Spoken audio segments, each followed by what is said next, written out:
Amazing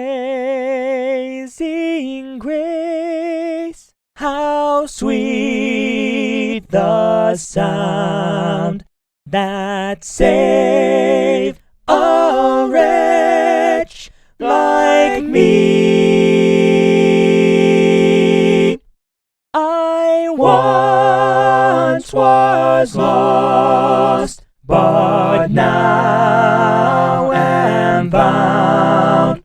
Was blind, but now I see. 'Twas grace that taught my heart to feel, and grace my fears relieved.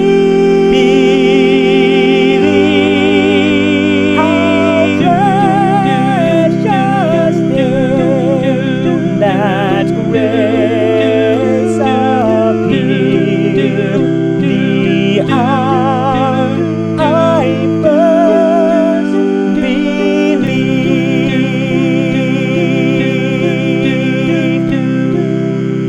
Through many dangers, trials, and snares, I have already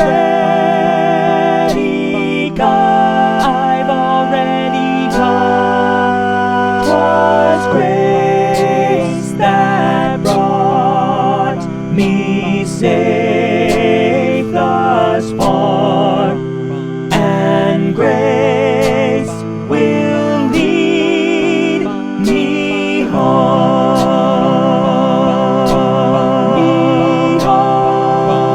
When we've been there 10,000 years, bright shining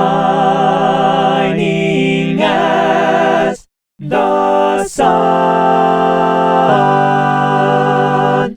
we've no less days to sing God's praise than when we first begun.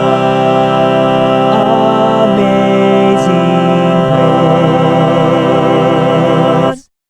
Quick testimonial, especially for those in a dark place who are really hurting. I've been in that place, where you're like, amazing grace? Yeah, right. For most of my life, the last thing I would have considered God was graceful. I have battled crippling, life-threatening, heinous clinical depression ever since early childhood. I actually had to be hospitalized in 2016 for suicidality. I was heavily bullied up until high school. I've had a lot of loneliness over the years, even from God. Like, where did you go, God? Where did you go? In 2019, like a year and a half ago, I got out of an emotionally abusive relationship. My other at the time was dealing with some major obstacles in her own life. Depression has been my most vocal demon. It's been fairly constant, and when it hits, it's severe. Like, severe, severe, severe. Many of the chapters in my life have started with me writing the line, is this the last chapter? 27 years, many blessings, ample suffering, and I'm like, where is God? For huge swaths of my life, I was like either A, God doesn't exist, or B, God is evil and a bully. I mean, how can a loving God allow so much suffering? I actually might have found the answer. It's hard to hear it, and it took me a long time to learn it, but God does not owe us sinners any good thing. We are separated from God, and our suffering comes from that distance from Him. That is what makes the grace so amazing. God doesn't promise to remove your suffering, but He does promise to make your suffering worth something. Growth, humility, knowledge, empathy, freedom. You think you're a loser and a worthless failure? That's what makes you savable. Jesus' posse was prostitutes, thieves, drunks, cowards. A pathetic reject in Christ has infinitely more worth than a big shot without Him. Life sucks sometimes, but when we're melted into puddles,